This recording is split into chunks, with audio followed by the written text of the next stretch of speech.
semenjak setelah lahiran gitu kok dari sakit itu, karena hormon wanita itu waktu masih mengandung dan sudah lahiran tinggi hormonnya gitu.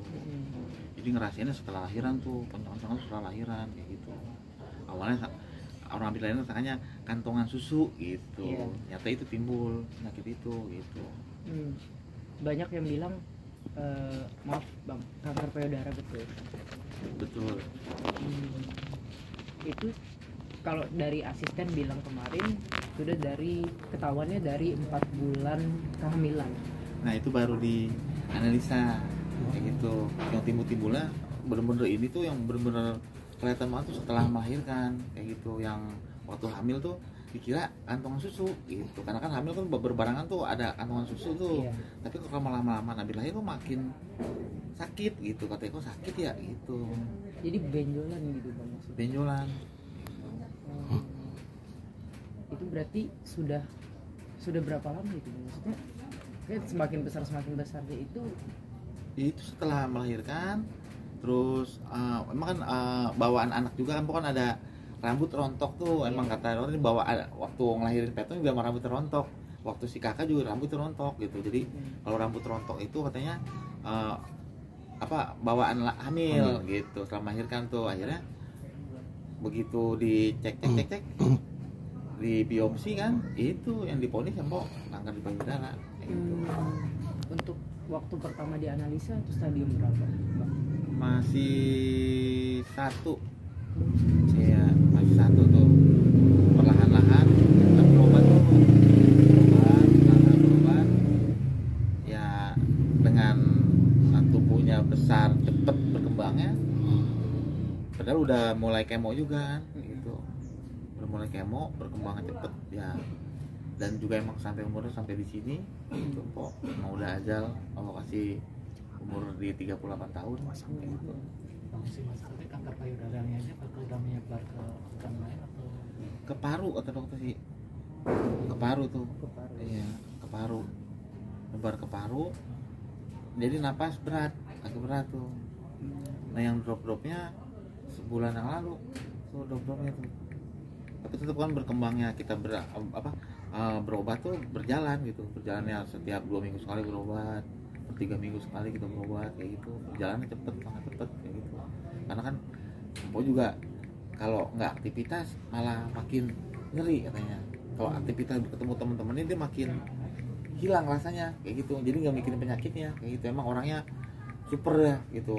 Kalau belum udah banget sakit nih ya dia mah masih mau jalan orangnya gitu. Jadi nggak, kata dia jangan dimanja punya penyakit kayak gitu prinsipnya. Kita malah jadi tambah sakit kayak gitu. Digerakin lah, banyak gerak kayak gitu. Udah berobat ke mana aja bang? Ke Malaysia. Ke Malaysia kita berobat di kemo tuh, kemo berjalan waktu kemo sekitar 8 bulanan, per 2 minggu, per 3 minggu, sampai ada per bulan kita kembali sampai drop di sini. Selama kemo itu ada kemajuan di sini? Alhamdulillah, mengecil. Oh, gitu. Mengecil. Iya, mengecil.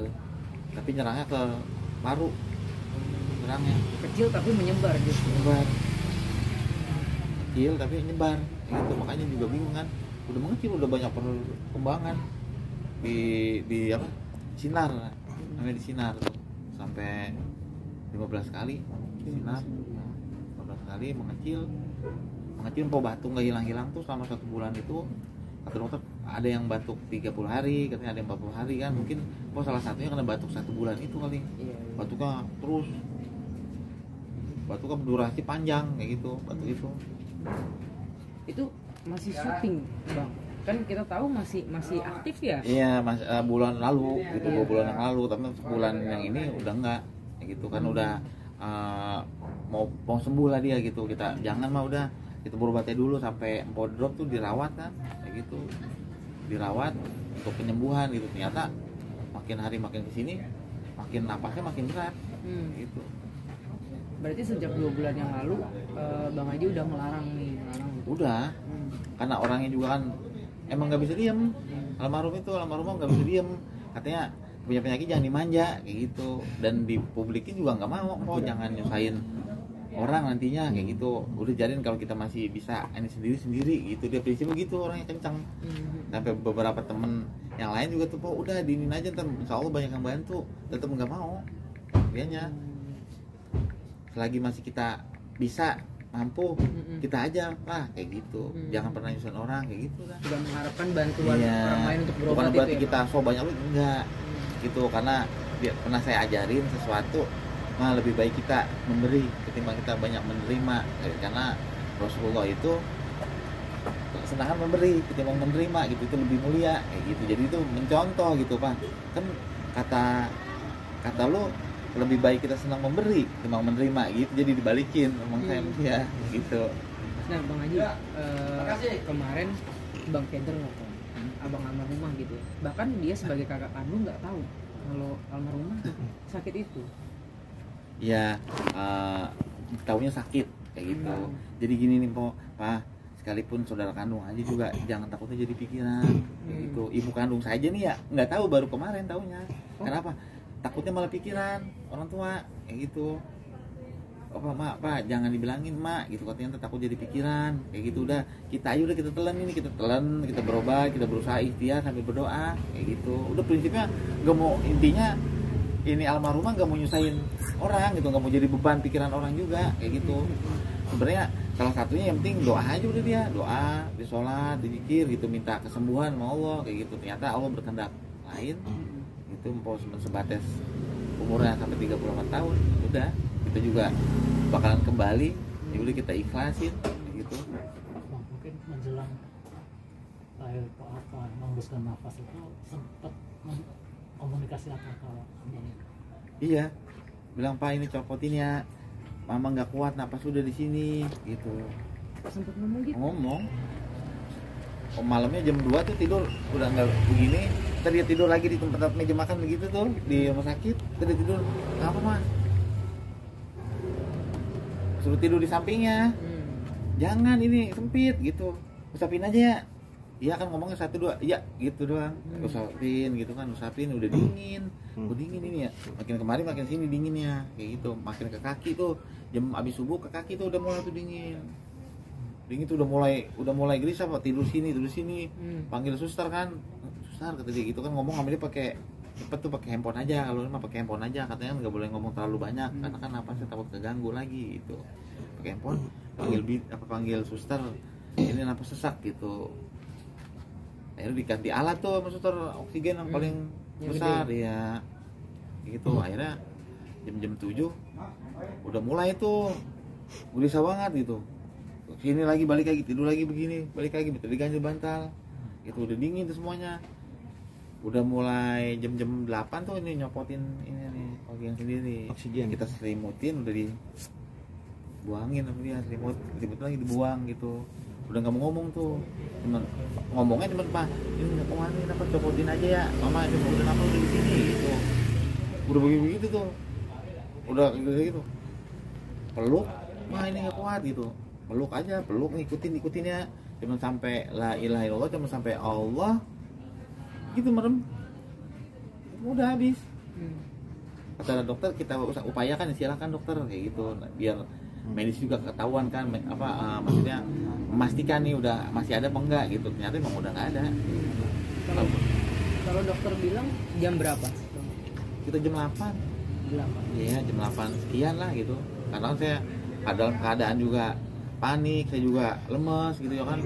Selama sebulan itu saya juga di rumah sakit, tidur paling sejam ngurusin poan kayak gitu ya. Pokoknya pikirannya khusus kempo aja udah itu, waktu ngurusin po itu kempo.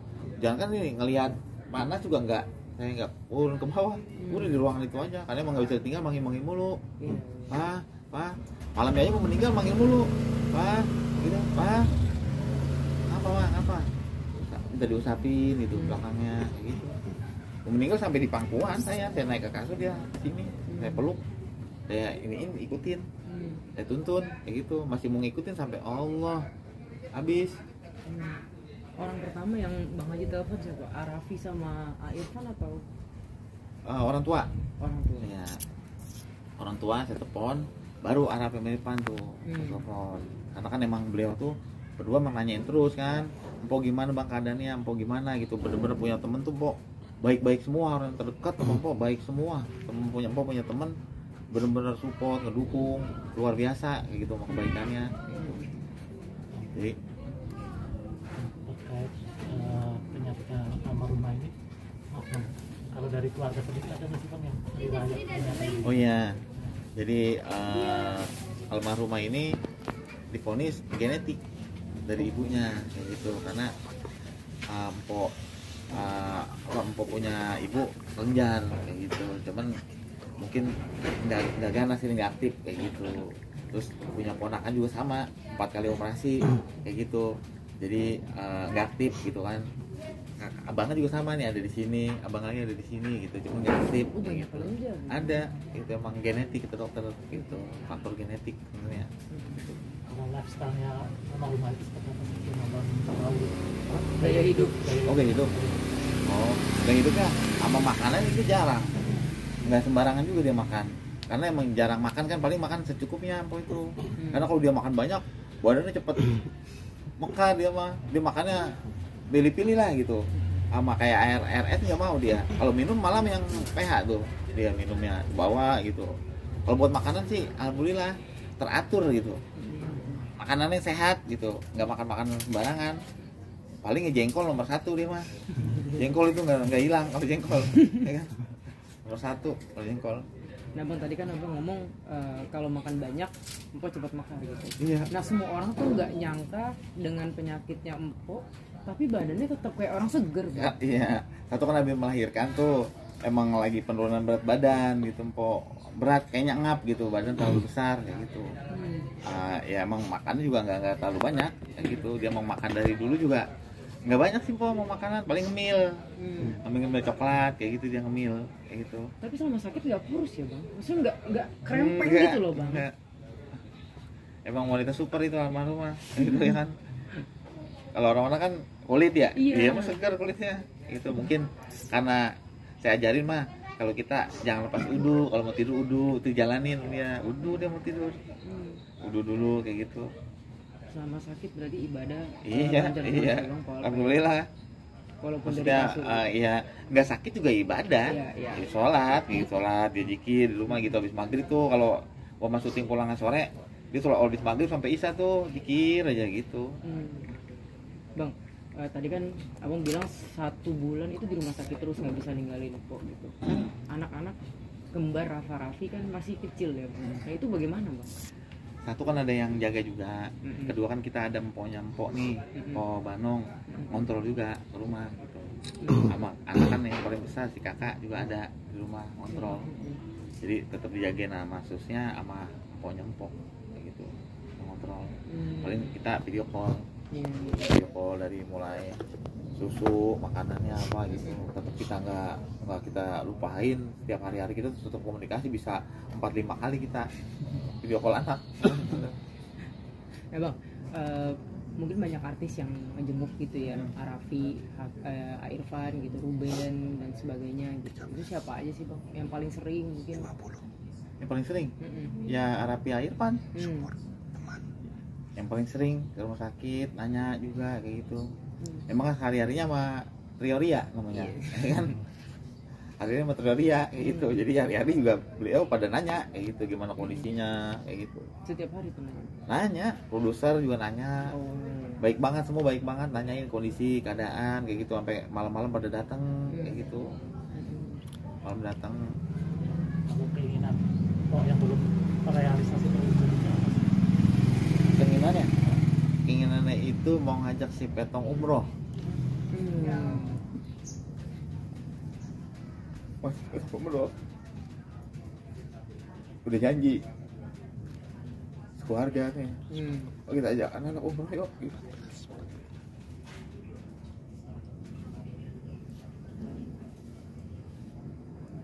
Umroh belum terlaksana, pokoknya udah nggak ada. Tapi mudah-mudahan rezeki kita ajak anak-anak kita ini ya. Kita inilah kesan-kesannya kayak gitu ya kan, pesan terakhirnya ya anak-anak umroh lah gitu. Tapi kalau sebentar kan belum bisa kayak gitu kan, karena kan masih di umur berapa bulan kayak gitu ya kan. Itu kadang-kadang kencang kalau itu ajak anak-anak umroh ayo itu anak umroh gitu. Pas kemarin pulang kita umroh kan dia berdoa, ya Allah mudah-mudahan saya bisa bawa keluarga balik ke sini ke tanah suci ini gitu. Dia bilang kalau ada rezeki Pak kita aja anak-anak umroh yuk. Belum ini nggak ada. Itu dari sebelum sakit bang rencananya untuk ajak anak-anak. Iya, sampai terus ledaknya tuh sama. Kalau Bapak sembuh kita umroh ya kok. Itu udah direncanakan tahun ini ya? Dari tahun lalu. Iya dari tahun lalu kan, kemarin tahun lalu juga kan sambil hamil pengen umroh mah jangan umroh gitu, berat bawa perut kesian gitu kan, nanti aja habis lahiran kayak gitu kan. Kalau ada rezeki pokoknya urusin lahiran dulu dah kayak gitu. Kali kalau kita ibadah sana apa kita doa ya kan, kita umur kita bertambah kayak gitu kan, terus kesehatan sama juga tambah kayak gitu, dia kita doa di sana aja kayak gitu. Ntar aja nanti kalau rapi udah bisa jalan kayak gitu. Kalau sekarang kan kita juga nggak adil nantinya, kita ngajak sampai tombak kakak doang, rapi nggak diajak kan, niatnya mau keluarga kayak gitu kan. Rapi kan salah satu keluarga kita juga, bagian anak kita kayak gitu. Jadi nunggu besar lah kayak gitu, nunggu bisa jalan kayak gitu. Rapi kan sebentar lagi juga mau ulang tahun ya Pak? Iya bulan depan insyaallah bulan Oktober. Dibilang ini Pak, kalau kita belum bisa umroh kita ajak rapi petongan September, rapi kan Oktober kan beda sebulan. Kita gabungin aja, kita ke Anyer, kita nyari bis Pak kayak gitu. Terus ajak anak yatim di sini nih satu bis, terus sama CRT itu CRT kita nih saudara-saudara dulu tambahin, kita ajak gitu 2 bis lah kayak gitu katanya. Kalau nggak cukup ya tambah lagi sebis katanya gitu. Mungkin akan merealisasikan keinginannya itu. Iya, yang nawarin banyak. Empok ada pesan-pesan apa terakhir kayak gitu, saya belum bilang ya ntar insya Allah gampang kayak bilang gitu. Yang nawarin banyak, tapi kan dia juga nggak enakan orangnya kayak gitu. Apa pesan-pesan terakhir, banyak lah beberapa teman-teman yang apa pesan terakhir jalanin aja nyok kayak gitu. Banyak yang mau ngerangkul lah kayak gitu. Dia bilang ya nanti gampang, kita lagi ngurusin ini dulu nih, razia nyempongan sampai 7 hari, 14 hari, 40 hari kayak gitu. Bang, tahun lalu waktu aku ulang tahun ke-37 dia sempat bilang pengen punya kontrakan. Iya, kalau ada rezeki kayak gitu pengen punya kontrakan gitu. Kalau enggak ini ya cita-cita kan jadi doa itu, impian itu jadi doa, berhayalan lu akan jadi doa kan. Saya ngajarin kalau kita berhayal, hayalan itu akan jadi doa kayak gitu. Kali aja ada malaikat lewat, kita dicatat tuh kebaikan niat kita kayak gitu. Akhirnya sama dia diniatin berhayal aja dulu gitu kan, gitu ya kan. Pengen punya mobil yang mewah, udah sholawat tuh kalau di tol, Allahumma sholli ala Muhammad, berhayal sholawat aja dulu gitu kan. Tapi udah sempet ngomong sama abang soal itu, masalah kontrakan itu sempet ngomong kalau ada rezeki kita bertanah kayak 30 meter, kita 50 meter gitu kita bangun kayak gitu. Ya, ntar insya Allah penting kita fokus ke anak-anak dulu aja biar pada sekolah gitu kan, sekolah tinggi jangan sampai kayak kita kayak gitu. Anak-anak tinggal nikmatin kayak gitu. Bang, soal anak-anak gitu ya, minimal sebelumnya Bang Haji kan kita tahu lah semua orang tua tunggal saat ini gitu ya. Untuk asuh anak apalagi 4 gitu Bang, Peto masih kecil juga gitu kan, Rafi juga masih kecil juga, masih butuh sosok ibu juga, itu gimana Bang? Ya selayaknya seorang bapak ya kita atur sebaik mungkin. Kan satu ada mbaknya juga nih cara Rafi kayak gitu kan, kita minta bantuan juga kan untuk ngerawatin, tapi nggak lepas dari pengawasan dengan kita gitu kan. Juga masih ada empok juga kan ngawasin kayak gitu, masih ada saudara kakak saya juga, abang saya juga kan suka ngontrol kayak gitu. Jadi nggak kita lepas kayak gitu. Banyak keluarga lah ya, masih banyak yang ngawasin dan ada yang jaga juga mbaknya kayak gitu. Insya Allah kalau itu mah terjaga kayak gitu kan. Anak itu nomor 1 soalnya buat saya. Tadi Rafi sini kondisinya lagi gimana? Iya, kurang semalam sehat. agak lewer semalam, agak lewer. Terus kalau orang dulu kan bilang mana pakaian emaknya, tempelin tuh gitu. Mana terakhir pakaian emaknya, bener ditempelin, bener berhenti nangisnya kayak gitu. Berhenti tuh nangis, diare ternyata kayak gitu. Sekarang lagi dibawa ke rumah sakit kayak gitu. Bang, soal mungkin karirnya Po Alpa gitu ya, melihat sekarang kondisi sekarang lah gitu. Nah, anak-anak tuh kayaknya udah enak gitu, dari abang sama Po yang kerja keras terus dalam kondisi sakit tuh masih kerja, kondisi hamil besar kerja, itu gimana Bang? Iya, sebenarnya sih kita ini nggak kok diam di rumah ya, dia ngerasa sakit malahan. Apa gua harus gerak-gerak nih, kalau nggak gerak gua malah berasa sakit gitu, kayak ditusuk-tusuk kayak gitu. Udah mah istirahat aja, orangnya ini dia tetap energi, enggak gitu, gua harus tetap gerak kayak gitu. Ya udah silakan dah kalau memang ini gitu, kita mah udah ini bilangin gitu. Tetap, tapi kalau nggak bergerak, nggak ngobrol gitu, malah timbul rasa sakit ya. Bang, kalau ngelihat mungkin yang paling berat adalah melihat Rafa sama Raffi dalam masih usia 10 bulan, maksudnya ibunya sudah pulang. Iya. Gimana ngelihat mereka berdua? Kan mereka senyum terus ya Bang, nggak ngerti. Nggak, ini juga hati nggak tega gitu ya Allah, masih kecil kok Mai udah nggak ada gitu kan. Soalnya seorang ibu itu merawat 10 anak aja hebat gitu, tapi seorang bapak susah, sulit untuk itu gitu. Mudah-mudahan saya berdoa ya Allah, mudah-mudahan bisa nih merawat 4 orang anak ini gitu, mudah-mudahan bisa. Saya berdoa aja gitu ya kan, kalau emaknya almarhum emang hebat gitu, perempuan hebat, dia bisa sambil kan ada yang kerja, ada yang ngawasin rapi juga, dia tetap masih mau tidur sama dia kayak gitu. Almarhum tuh kalau gitu langsung dia bisa banget gitu, dipeluk langsung pules. Tuh ibu kandung tuh dia meluk tuh rapi langsung pules kayak gitu.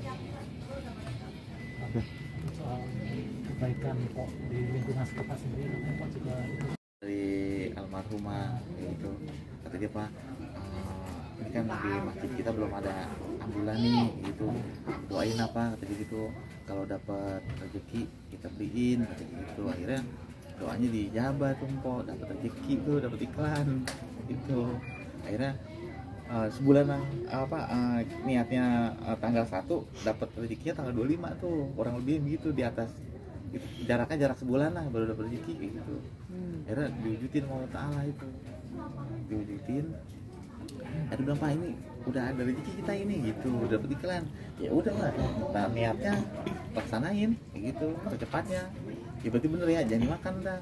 Nah, kita beliin ambulan sama karpet, beliin ambulan. Nah, kemarin terakhir buat nganterin ke rumah Mpok terakhir pergerakan itu pakai ambulan itu yang dari Mpok gitu. Alhamdulillah, namanya ada kebaikan dari jariahnya dia itu untuk menuju rumah terakhirnya juga kayak gitu. termasuk dulu ikut renovasi musola bisa juga sih. Kenapa? Ikut renovasi musola. Ya kalau itu yang nyumbang biasa aja, tapi kalau nggak donatur sih enggak kayak gitu, nyumbang biasa aja kayak gitu. Itu emang ya buat kebaikan lah kayak gitu, buat kebaikan ya kita jalanin kayak gitu. Kalau buat kayak di lingkungan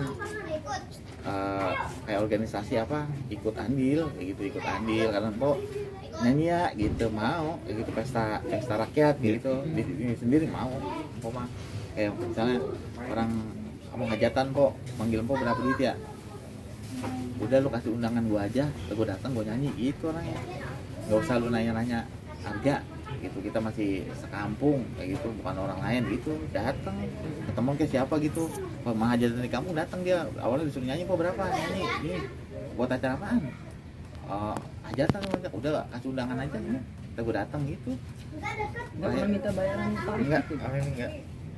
enggak kalau kayak di kampung sendiri gitu diundang gitu, nyanyi ketimbang dia nanya berapa ntar kita nggak enak jawabnya, ini kasih undangan aja udah tuh nyanyi dia, kalau cuma selagu 2 lagu mah kayak gitu.